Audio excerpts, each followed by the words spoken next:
ഇന്ന് നമ്മൾ വന്നിരിക്കുന്നത് ഒരു അടിപൊളി മാർബിൾ കേക്ക്. അത് വീട്ടിൽ തന്നെ നമുക്ക് ഈസി ആയിട്ട് ചെയ്തെടുക്കാം. കാണുമ്പോൾ തന്നെ അറിയാം എത്ര സോഫ്റ്റ് ആണെന്ന്. എന്നാൽ പിന്നെ നമുക്കൊന്ന് ഉണ്ടാക്കിയാലോ? അതിനായി 250 ml 2 കപ്പ് മൈദയാണ് ഞാനിവിടെ എടുത്തിട്ടുള്ളത്. ഒരു അരിപ്പയിലോട്ട് നമുക്കിത് ചേർത്ത് കൊടുക്കാം. ഇതിലേക്ക് 1 ടീസ്പൂൺ ബേക്കിംഗ് പൗഡറും 1/4 ടീസ്പൂൺ ബേക്കിംഗ് സോഡയും 1 പിഞ്ച് ഉപ്പ് കൂടി ചേർത്ത് നന്നായി ഒന്ന് അരിച്ചെടുക്കാം. ഒരു 2-3 പ്രാവശ്യമെങ്കിലും ഈ മാവ് ഇതുപോലെ ഒന്ന് അരിച്ചെടുക്കണം. ഞാനിവിടെ ഒരു 2 പ്രാവശ്യം ഇതുപോലെ മാറ്റി മാറ്റി അരിച്ചു വെച്ചിട്ടുണ്ട്. എത്രത്തോളം അരിക്കുന്നോ അത്രത്തോളം കേക്ക് സോഫ്റ്റ് ആവും. ഇനി ഒരു ബൗളിലേക്ക് 3 മുട്ട ഞാനൊന്ന് ബീറ്റ് ചെയ്ത് കൊടുക്കുന്നുണ്ട്. മുട്ട ഏകദേശം നന്നായി ഒന്ന് പതഞ്ഞ് വരുന്നത് വരെ നമുക്ക് ബീറ്റ് ചെയ്ത് കൊടുക്കാം. മുട്ട നന്നായി ബീറ്റായി വന്നിട്ടുണ്ട്. ഇനി ഇതിലേക്ക് 1 ടീസ്പൂൺ വാനില എസൻസും കൂടി ചേർത്ത് വീണ്ടും നമുക്ക് നന്നായി ഒന്ന് ബീറ്റ് ചെയ്തെടുക്കാം.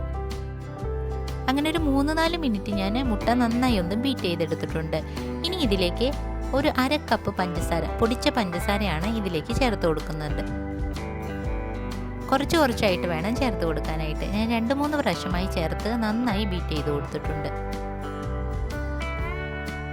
അങ്ങനെ ഒരു 3-4 മിനിറ്റ് ഇതുപോലെ നമുക്ക് ബീറ്റ് ചെയ്തെടുക്കാം. ഇനി ഇതിലേക്ക് 1/4 കപ്പ് ഓയിൽ കൂടെ ചേർത്ത് ഞാൻ ബീറ്റ് ചെയ്തിട്ടുണ്ട്. വീഡിയോ കട്ടായി പോയതാണേ.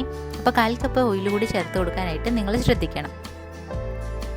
ഏകദേശം ഇതുപോലെ ആകുമ്പോൾ നമുക്ക് ഇതൊന്ന് മാറ്റി വയ്ക്കാം. ഇനി ഒരു ബൗളിലേക്ക് നമുക്ക് ഒരു 3 ടേബിൾ സ്പൂൺ കൊക്കോ പൗഡർ എടുക്കണം. ഇതിലേക്ക് കുറച്ച് പാല് കൂടി ചേർത്ത് കൊടുത്ത് നന്നായി ഒന്ന് ഇളക്കി കൊടുക്കാം. കുറച്ചായിട്ട് വേണം പാല് ചേർത്ത് കൊടുക്കാനായിട്ട്. അങ്ങനെ ഇതൊന്ന് ഇളക്കിയതിന് ശേഷം നമുക്കിതൊന്ന് മാറ്റി വയ്ക്കാം. ഇനി നമ്മൾക്ക് ഈ ബീറ്റ് ചെയ്ത് വെച്ചിരിക്കുന്നതിലോട്ട് ഡ്രൈ ഇൻഗ്രീഡിയൻസ് കുറച്ചായിട്ട് ചേർത്ത് കൊടുക്കാം. ഒരേ സൈഡിലോട്ട് വേണം ഇളക്കി കൊടുക്കാനായിട്ട്. ഒരുപാട് ഇളക്കി ഇതിൻ്റെ പതയൊന്നും കളയാതെ നമ്മൾ ശ്രദ്ധിക്കണം.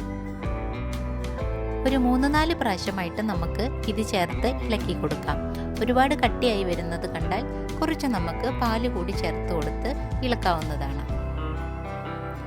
കേക്കിൻ്റെ ബാറ്റർ ഒരുപാട് ലൂസാവാതെയും ഒരുപാട് കട്ടിയാവാതെയും ശ്രദ്ധിക്കണം. ഇനി നമ്മൾ ഇതിലേക്ക് കുറച്ച് പാല് കൂടി ചേർത്ത് കൊടുത്തിട്ടുണ്ട്. ഞാൻ ഏകദേശം ഒരു 1/4 ഗ്ലാസ് പാലോളം ചേർത്ത് കൊടുത്തിട്ടുണ്ട്. നന്നായി ഇതുപോലെ ഒന്ന് ഇളക്കി കൊടുക്കാം. ഇനി നമ്മൾ ഇതിൽ നിന്നും കുറച്ച് ബാറ്റർ എടുത്ത് നമ്മൾ പ്രിപ്പയർ ചെയ്ത് വെച്ചിരിക്കുന്ന കൊക്കോ പൗഡറിലോട്ട് ചേർത്ത് കൊടുക്കാം. ഏകദേശം ഒരു 3-4 ടേബിൾ സ്പൂൺ ഞാൻ ചേർത്ത് കൊടുത്തിട്ടുണ്ട്. ഇതും പതുക്കെ നന്നായി തന്നെ നമുക്കൊന്ന് ഇളക്കി എല്ലാം ഒന്ന് മിക്സ് ആക്കി വയ്ക്കാം.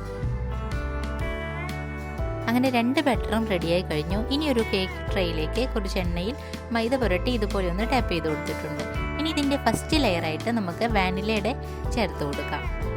അടുത്തതായിട്ട് ചോക്ലേറ്റിൻ്റെ കൂടെ ഞാൻ ഒഴിച്ചു കൊടുത്തിട്ടുണ്ട്. ഓരോരുത്തരുടെ ഇഷ്ടം പോലെ നമുക്ക് ഓരോ ഷേപ്പാക്കി ഇതൊന്ന് മാറ്റി ഇതുപോലെ ഒന്ന് ചെയ്തു വയ്ക്കാം. ഇനി ഈ ബാറ്റർ തീരുന്നത് വരെ നമുക്ക് ഇതുപോലെ തന്നെ ചെയ്തു കൊടുക്കാം. അങ്ങനെ നമ്മളുടെ ബാറ്റർ തീരുന്നത് വരെ നമുക്ക് ഇതുപോലെ ഒന്ന് ചെയ്തു കൊടുക്കാം. ഇഷ്ടമുള്ള ഷേപ്പിൽ നമുക്ക് ഇതുപോലെ പ്രിപ്പയർ ചെയ്യാവുന്നതാണ്. ഞാനിതിൽ ടൂത്ത് പിക്ക് വെച്ചൊന്ന് ഇങ്ങനൊന്ന് വരഞ്ഞു കൊടുക്കുന്നുണ്ട്. ഇനി നമ്മൾക്ക് എയർ ബബിൾസ് എല്ലാം കഴിഞ്ഞ് 180 ഡിഗ്രിയിൽ ഒരു 30 മിനിറ്റ് ഓവനിൽ വെച്ച് ബേക്ക് ചെയ്തെടുക്കാം. അങ്ങനെ 30 മിനിറ്റിന് ശേഷം നമ്മളുടെ അടിപൊളിയായിട്ട് തന്നെ മാർബിൾ കേക്ക് റെഡിയായി വന്നിട്ടുണ്ട്. ഇത് കണ്ടോ, എല്ലാവിടെയും നന്നായിട്ട് തന്നെ ബേക്കായി വന്നിട്ടുണ്ട്. അപ്പോൾ നമുക്കിത് ഇഷ്ടമുള്ള ഷേപ്പിലോട്ട് നമുക്കൊന്ന് കട്ട് ചെയ്ത് മാറ്റാം.